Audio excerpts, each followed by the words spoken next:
Olá,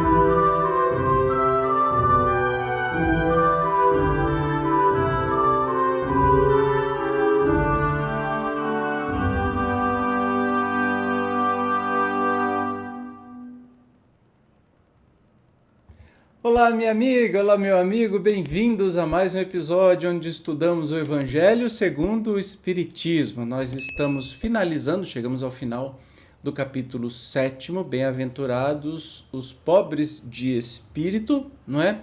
E hoje nós vamos estudar Instruções dos Espíritos, ou seja, psicografias. Hoje, uma psicografia bem extensa sobre o orgulho e a humildade. Então, sem demora, vamos a ela. Que a paz do Senhor seja convosco, meus queridos amigos. Aqui venho para encorajar-vos a seguir o bom caminho. Aos pobres espíritos que habitaram outrora a terra, conferiu Deus a missão de vos esclarecer. Bendito seja Ele, pela graça que nos concede, a de podermos auxiliar o vosso aperfeiçoamento. Que o Espírito Santo me ilumine e ajude a tornar compreensível a minha palavra, outorgando-me o favor de pô-la ao alcance de todos. Ó vós, encarnados, que vos achais em prova e buscais a luz, que a vontade de Deus venha em meu auxílio para fazê-la brilhar aos vossos olhos. A humildade é virtude muito esquecida entre vós. Bem pouco seguidos são os exemplos que dela se vos tem dado.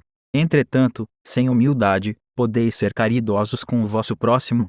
Ó não, pois que este sentimento nivela os homens, dizendo-lhes que todos são irmãos, que se devem auxiliar mutuamente, e os induz ao bem. Sem a humildade, apenas vos adornais de virtudes que não possuís, como se trouxesseis um vestuário para ocultar as deformidades do vosso corpo. Lembrai-vos daquele que nos salvou, lembrai-vos da sua humildade, que tão grande o fez, colocando acima de todos os profetas. O orgulho é o terrível adversário da humildade. Se o Cristo prometia o reino dos céus aos mais pobres, é porque os grandes da terra imaginam que os títulos e as riquezas são recompensas deferidas aos seus méritos e se consideram de essência mais pura do que a do pobre. Julgam que os títulos e as riquezas lhes são devidos, pelo que, quando Deus lhe os retira, o acusam de injustiça. Ó irrisão e cegueira! Pois, então, Deus vos distingue pelos corpos. O envoltório do pobre não é o mesmo que o do rico. Terá o Criador feito duas espécies de homens. Tudo que Deus faz é grande e sábio. Não lhe atribuais nunca as ideias que os vossos cérebros orgulhosos engendram. Ó rico! Enquanto dormes sob dourados tetos, ao abrigo do frio, ignoras que jazem sobre a palha milhares de irmãos teus, que valem tanto quanto tu. Não é teu igual o infeliz que passa fome. Ao ouvires isso, bem o sei, revolta-se o teu orgulho. Concordarás em dar-lhe uma esmola, mas em lhe apertar fraternalmente a mão. Nunca pois que dirás, eu, de sangue nobre, grande da terra, igual a este miserável coberto de andrajos. Vã utopia de pseudofilósofos. Se fôssemos iguais, por que o teria Deus colocado tão baixo e a mim tão alto? É exato que as vossas vestes não se assemelham, mas despivos ambos. Que diferença haverá entre vós?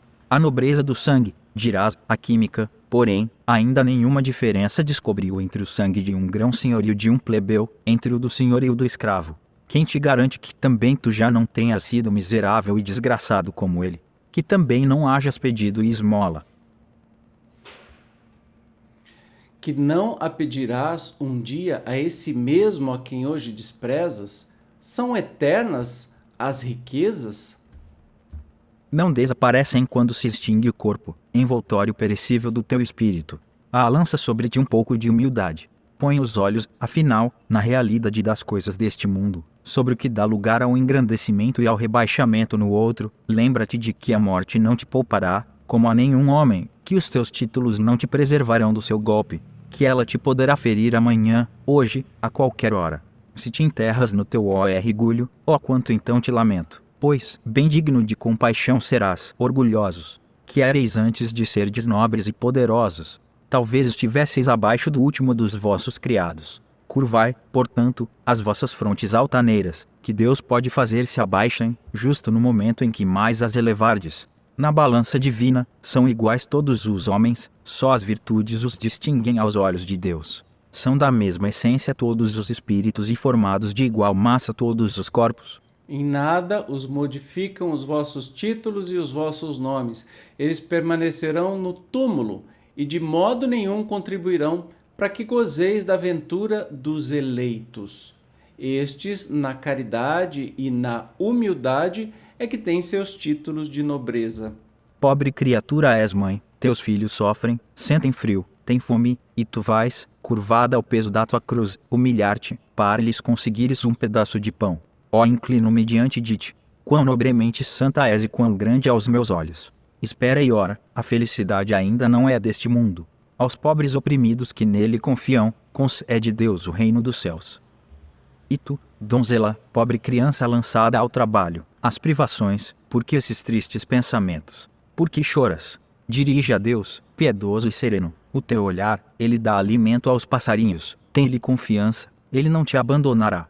O ruído das festas, dos prazeres do mundo, faz bater-te o coração, também desejarás adornar de flores os teus cabelos e misturar-te com os venturosos da terra. Dizes de ti para contigo que, como essas mulheres que vês passar, despreocupadas e risonhas, também poderia ser rica. Ó, cala-te, criança! Se soubesses quantas lágrimas e dores inomináveis se ocultam sob esses vestidos recamados, quantos soluços são abafados pelos sons dessa orquestra rumorosa, preferirias o teu humilde retiro e a tua pobreza. Conserva-te pura aos olhos de Deus, se não queres que o teu anjo guardião para o seu seio volte, cobrindo o semblante com as suas brancas asas e deixando-te com os teus remorsos, sem guia, sem amparo, neste mundo, onde ficarias perdida, a aguardar a punição no outro. Todos vós que dos homens sofreis injustiças, sede indulgentes para as faltas dos vossos irmãos, ponderando que também vós não vos achais isentos de culpas. É isso caridade, mas é igualmente humildade. Se sofreis pelas calúnias, abaixai a cabeça sob essa prova. Que vos importam as calúnias do mundo? Se é puro vosso proceder, não pode Deus vô-las compensar. Suportar com coragem as humilhações dos homens é ser humilde e reconhecer que somente Deus é grande e poderoso. Ó meu Deus, será preciso que o Cristo volte segunda vez à terra para ensinar aos homens as tuas leis, que eles ouvidam. Terá que de novo expulsar do templo os vendedores que conspurcam a tua casa, casa que é unicamente de oração. E, quem sabe, ó homens, se o não renegaríeis como outrora, caso Deus vos concedesse essa graça. Chamar-lhe-eis blasfemador, porque abateria o orgulho dos modernos fariseus. É bem possível que o fizesseis perlustrar novamente o caminho do Gólgota. Tenho certeza que isso que isso aconteceria. Bom, até aqui nós temos assim 250 puxões de orelha, né? E mais alguma coisa e muita consolação para os humildes, mas não acaba aqui não. Quando Moisés subiu ao monte Sinaí para receber os mandamentos de Deus, o povo de Israel, entregue a si mesmo, abandonou o Deus verdadeiro. Homens e mulheres deram o ouro e as joias que possuíam, para que se construísse um ídolo que entraram a adorar. Vós outros, homens civilizados, os imitais. O Cristo vos legou a sua doutrina, deu-vos o exemplo de todas as virtudes e tudo abandonastes, exemplos e preceitos. Concorrendo para isso com as vossas paixões, fizestes um Deus a vosso jeito, segundo uns, terrível e sanguinário, segundo outros, aliado dos interesses do mundo.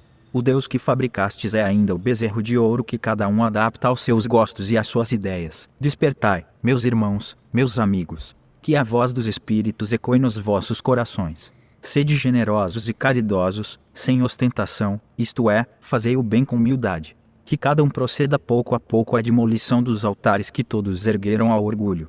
Numa palavra, sede verdadeiros cristãos e tereis o reino da verdade. Não continueis a duvidar da bondade de Deus, quando dela vos dá Ele tantas provas. Vimos preparar os caminhos para que as profecias se cumpram. Quando o Senhor vos der uma manifestação mais retumbante da sua clemência, que o enviado celeste já vos encontre formando uma grande família, que os vossos corações, mansos e humildes, sejam dignos de ouvir a palavra divina que Ele vos vem trazer. Que ao eleito somente se deparem em seu caminho as palmas que aí tenhais deposto, volvendo ao bem, à caridade, à fraternidade. Então, o vosso mundo se tornará um paraíso terrestre. No entanto, se permanecerdes insensíveis à voz dos espíritos enviados para depurar e renovar a vossa sociedade civilizada, rica de ciências, mas tão pobre de bons sentimentos, então não nos restará senão chorar e gemer pela vossa sorte. Mas não, assim não será. Voltai para Deus, vosso Pai, e todos nós que houvermos contribuído para o cumprimento da sua vontade entoaremos o cântico de ação de graças, agradecendo-lhe a inesgotável bondade e glorificando por todos os séculos dos séculos. Assim seja. Essa comunicação de Lacordaire foi obtida em Constantina em 1863. Profundo, hein? Eu acho que é interessante ler de novo, né? Você leia de novo, porque tem muita coisa maravilhosa aí para a gente aprender. Homens, agora outra comunicação. Homens, por que vos queixais das calamidades que vós mesmos amontoastes sobre as vossas cabeças? Desprezastes a santa e divina moral do Cristo. Não vos espanteis, pois, de que a taça da iniquidade haja transbordado de todos os lados. Generaliza-se o mal-estar. A quem inculpar, senão a vós que incessantemente procurais esmagar-vos uns aos outros? Não podeis ser felizes sem mútua benevolência. Mas como pode a benevolência coexistir com o orgulho? O orgulho, eis a fonte de todos os vossos males. Aplicai-vos, portanto, em destruí-lo, se não lhe quiserdes perpetuar as funestas consequências. Um único meio se vos oferece para isso, mas infalível. Tomardes para a regra invariável do vosso proceder a lei do Cristo, lei que tendes repelido ou falseado em sua interpretação. Porque haveis de ter em maior estima o que brilha e encanta os olhos, do que o que toca o coração. Porque fazeis do vício na opulência objeto das vossas adulações, ao passo que desdenhais do verdadeiro mérito na obscuridade. Apresente-se em qualquer parte um rico debochado, perdido de corpo e alma, e todas as portas se lhe abrem, todas as atenções são para ele, enquanto ao homem de bem, que vive do seu trabalho, mal se dignam todos de saudá-lo com ar de proteção. Quando a consideração dispensada aos outros se mede pelo ouro que possuem ou pelo nome de que usam, que interesse podem eles ter em se corrigirem de seus defeitos? Dar-se-ia o inverso, se a opinião geral fustigasse o vício dourado, tanto quanto o vício em andrajos, mas o orgulho se mostra indulgente para com tudo que o lisonjeia. Século de cúpidas e de dinheiro, dizeis. Sem dúvida, mas por que deixastes que as necessidades materiais sobrepujassem o bom senso e a razão? Porque a de cada um querer elevar-se acima de seu irmão? Desse fato sofre hoje a sociedade as consequências. Não esqueçais que tal estado de coisas é sempre sinal certo de decadência moral. Quando o orgulho chega ao extremo, tem-se um indício de queda próxima, porquanto Deus nunca deixa de castigar os soberbos. Se por vezes consente que eles subam, é para lhes dar tempo à reflexão e a que se emendem, sob os golpes que de quando em quando lhes desfere no orgulho para os advertir. Todavia, em lugar de se humilharem, eles se revoltam.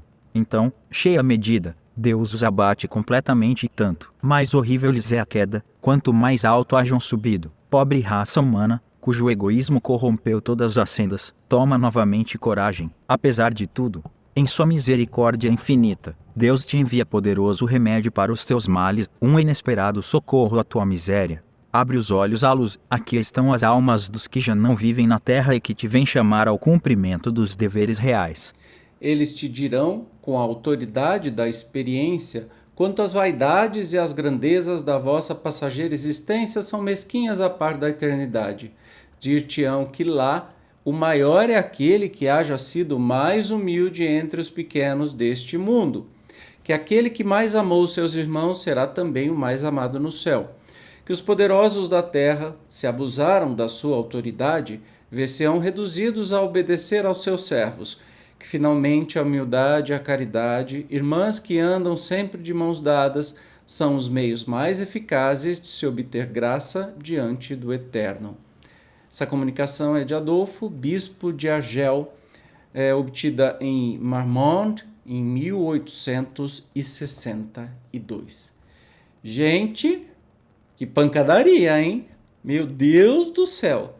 Que coisa mais linda essas mensagens, mas que dura. Que dura para a gente se corrigir mesmo rapidinho, né? Parar de fazer besteira e sempre pensar. Eu acho que dá para imprimir essas duas mensagens e deixar na cabeceira da cama. A gente lê e fala assim, o que é que eu fiz de errado hoje diante destas mensagens aí divinas que a gente recebe, né? Muito bonito. Mas não acaba por aí. Nós teremos no próximo capítulo no próximo capítulo, no próximo episódio, a última mensagem de instrução dos espíritos do capítulo, que tem por título Missão do Homem Inteligente na Terra. Eu te espero como sempre, obrigado pela sua presença e até o próximo episódio. Tchau!